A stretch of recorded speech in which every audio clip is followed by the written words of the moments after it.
Okay, YouTubers, we have a 2006 Acura RSX Type-S.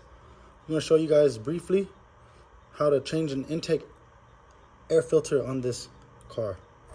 First things first, you want to unplug this harness, this sensor right here, set it to the side. It's this one. Then you want to just remove these wires out of the way. This is a Phillips screwdriver. Go ahead and undo this clamp right here. There's a clamp right there. Phillips screwdriver.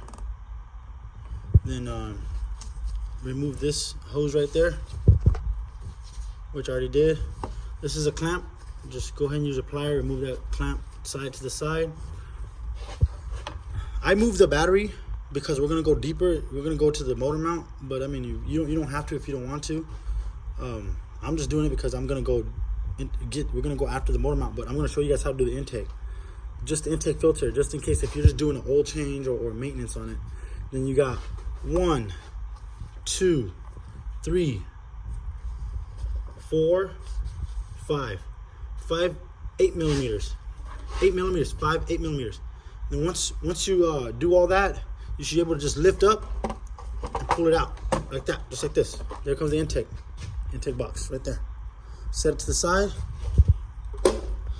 And on this particular model, it uses this filter right here. This is the old filter. Go ahead and get a new one, shove it in there, which in this particular case, I'll replace it later. We're gonna actually move the box itself so we can get to the motor mount. The motor mount is down there. Go back and reverse it, put the new filter in, put the box back on, tighten up these 8 millimeters.